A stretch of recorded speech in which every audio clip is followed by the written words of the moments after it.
La République islamique est complètement décapitée, mais ces violents groupes armés cherchent à faire couler le sang. Alors que l'Iran promet une vengeance que le monde n'a jamais vue auparavant pour la mort de l'ayatollah, des milices pro-régime prennent d'assaut avec violence les ambassades américaines à Bagdad et à Beyrouth, tentant désespérément de pénétrer dans les enceintes, dans un écho terrifiant de 1979. Mais le chaos ne s'arrête pas là. Au lieu d'affronter directement l'armée américaine, l'Iran a lancé une lâche attaque massive de missiles contre des cibles civiles dans les nations arabes voisines, faisant pleuvoir le feu sur Dubaï et Doha, dans une tentative de faire chanter la région pour la soumettre. Cette attaque non provoquée contre des nations neutres prouve que la seule stratégie du régime décapité est le terrorisme. Le Moyen-Orient est officiellement en feu. Et notre histoire commence avec la menace glaçante que l'Iran vient tout juste de diffuser au monde entier. Écoutez cet extrait. Les démons du monde vont se réjouir. Et tout le monde a été endoctriné. Mais ce n'est pas fini. Trump va payer un prix qu'aucun président américain n'a jamais payé, qu'aucun sioniste n'a jamais payé non plus, qu'aucun criminel n'a jamais payé non plus. Trump va voir, parce que la vengeance arrive, et la vengeance arrive bientôt, et la vengeance va s'abattre sur Trump.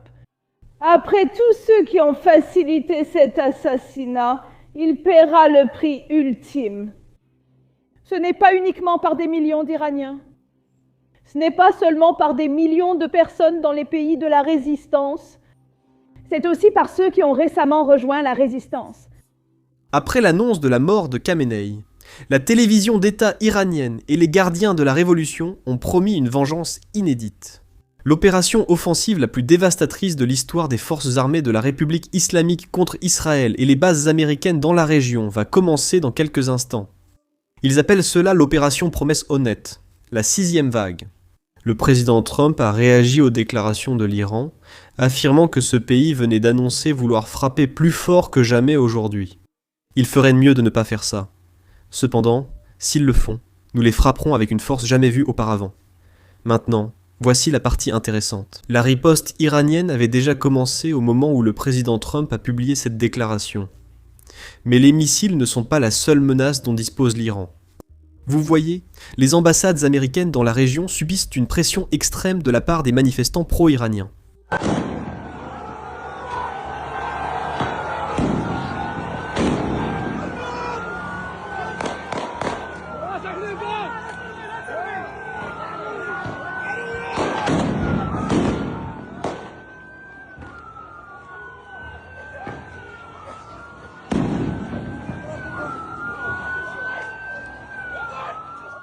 C'était à Bagdad. Les manifestants se sont réveillés et ont immédiatement tenté de pénétrer dans la zone où se trouve l'ambassade américaine. Chaos dans la rue, même chose au Liban. Une milice libanaise, possiblement le Hezbollah, cible l'ambassade américaine avec une attaque armée. Maintenant, il est important de préciser ici, juste pour rassurer, que des manifestations similaires ont eu lieu après qu'Israël a assassiné le chef du Hezbollah, Nasrallah, et après que le chef du Hamas a également été tué.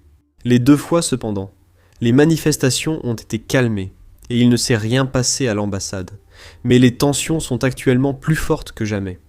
Et nous savons d'après l'histoire que l'Iran a l'habitude de prendre des diplomates américains en otage. C'est exactement comme ça que le régime est arrivé au pouvoir en 1979. Heureusement, les États-Unis avaient anticipé et évacué la plupart des employés de l'ambassade dans la région, surtout au Liban, avant l'opération. Seul le personnel strictement nécessaire reste sur ces sites. Et en Irak, le gouvernement soutient fortement les États-Unis. De plus, des marines se sont déjà sur place pour protéger le personnel de l'ambassade. Mais c'est quand même une situation à surveiller de près, car nous nous souvenons tous de ce qui s'est passé la dernière fois. C'était donc le 4 novembre 1979, lorsque la République islamique d'Iran a privé 52 Américains de leur liberté, de leur dignité et de leur fierté. 52 otages ont été détenus pendant 444 jours en Iran de la fin de 1979 jusqu'en janvier 1981. Mon père s'appelait William Q et il a été otage à Téhéran. Il ne devait y être que pour le week-end et tout a basculé. Ils ont amené des femmes iraniennes à la porte d'entrée et les ont utilisées comme boucliers en pénétrant dans l'ambassade américaine. Je n'oublierai jamais les droits humains et ce qu'ils ont fait aux femmes iraniennes à cette époque, et évidemment ce qui continue encore aujourd'hui.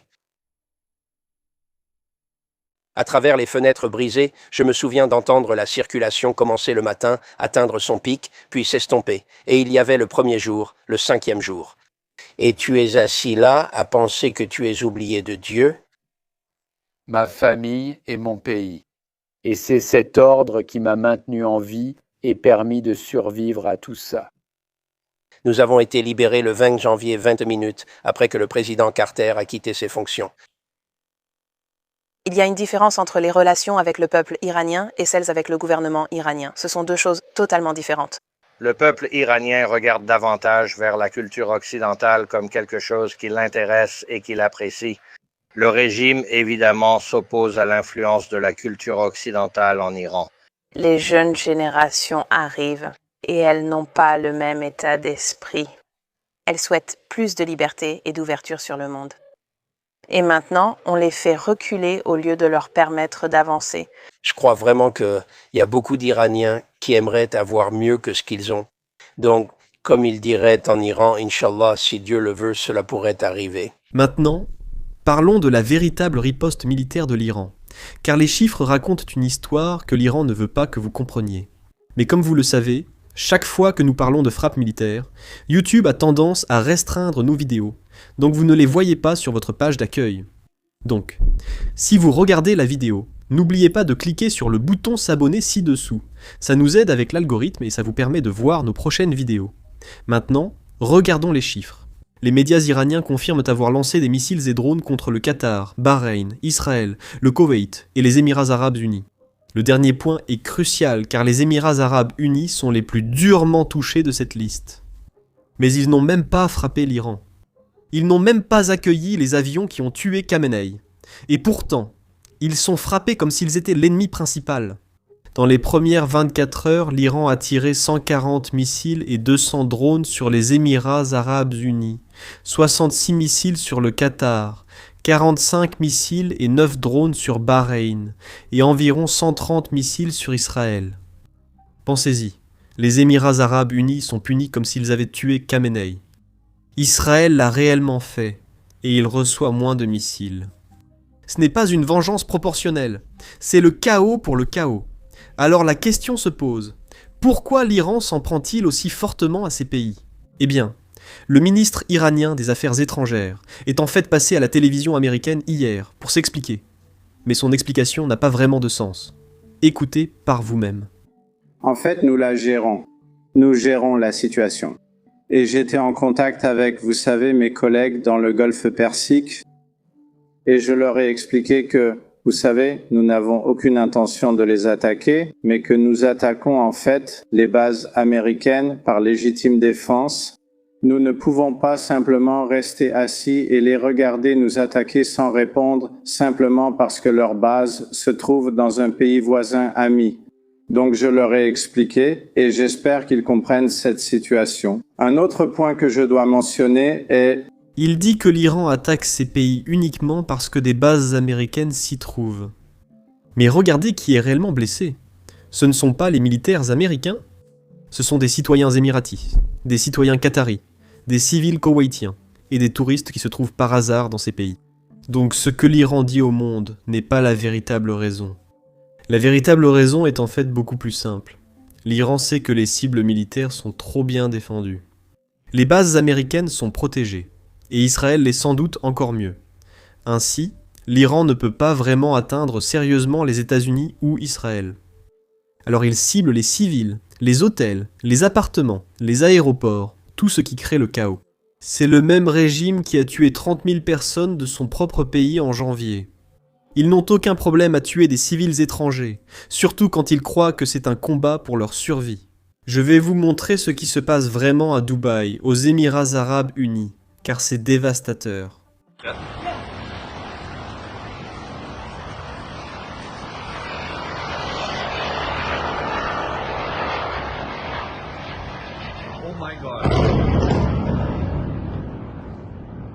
Ce sont les hôtels, immeubles et civils dont je parlais.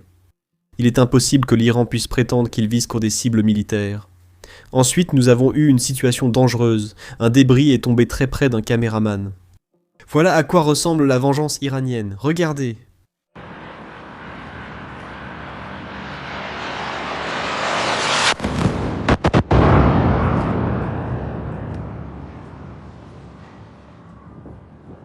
Nous n'avons pas de chiffres précis, mais rien qu'aux Émirats arabes unis, des dizaines de personnes ont été blessées ou tuées dans les premières 24 heures. Des dizaines de personnes non impliquées dans cette guerre, et il n'y a pas que les Émirats arabes unis. Des explosions ont aussi retenti à Doha, au Qatar. Regardez ce clip.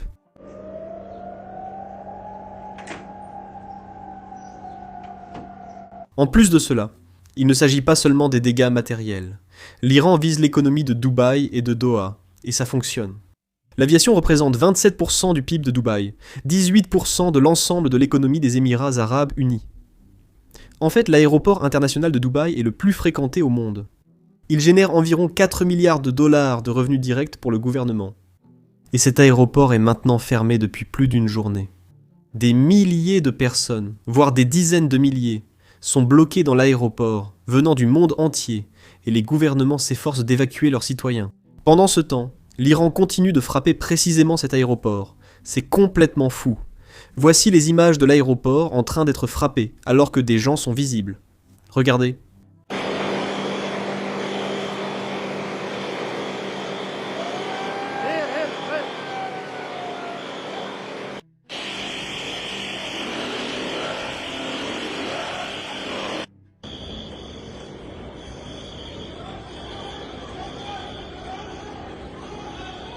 Et cela s'est déjà produit plusieurs fois. Ce n'est pas un accident, c'est une stratégie. Et voici la stratégie, le chaos pur. L'Iran essaie de régionaliser la guerre. Il veut essentiellement l'étendre pour impliquer de plus en plus de pays qui sont supposément des alliés des États-Unis, du point de vue iranien, en attaquant les alliés des États-Unis hébergeant des bases et intérêts américains. L'Iran cherche à les mettre sous pression. Et l'Iran sait que ces pays ne sont pas préparés à ce genre de pression. Son raisonnement, en compliquant la vie aux Émirats arabes unis, au Qatar et à l'Arabie saoudite, ceux-ci pousseront les États-Unis à cesser les frappes contre l'Iran. Ou, au minimum, l'Iran pense que ces pays vont prendre leur distance avec Washington et peut-être même devenir neutres, mais cela ne fonctionne pas. En fait, c'est en train de se retourner contre eux. La Ligue musulmane mondiale, une grande organisation islamique, a publié un communiqué condamnant les attaques iraniennes contre d'autres pays musulmans. Ensuite, nous avons l'Arabie saoudite et les Émirats arabes unis, deux pays qui étaient dans une sorte de guerre froide ces dernières années, mais qui se rapprochent maintenant à cause des attaques menées par l'Iran.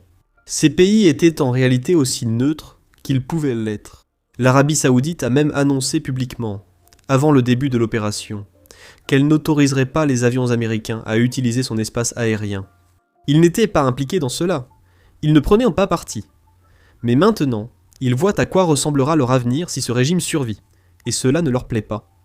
Ainsi, les pays auparavant neutres se rapprochent désormais des États-Unis et d'Israël, certains appelant même à un changement de régime en Iran. L'Iran voulait isoler l'Amérique. Au lieu de cela, il unit la région contre lui-même. Mais malgré tout cela, le CGRI a déclaré que sa riposte continuerait, et il a promis une étape de vengeance différente et sévère avec des gifles successives et regrettables. Je suppose que cela signifie qu'ils essaieront d'augmenter l'intensité à chaque frappe. C'est donc un point à surveiller de près, surtout vu que l'Iran cherche à élargir la guerre et impliquer davantage de pays. En plus de cela, il semble qu'un nouveau guide suprême ait été élu. Nous ignorons pour l'instant de qui il s'agit, mais dès que nous aurons l'information, nous vous informerons. Abonnez-vous ci-dessous. C'était Sam, à la prochaine vidéo.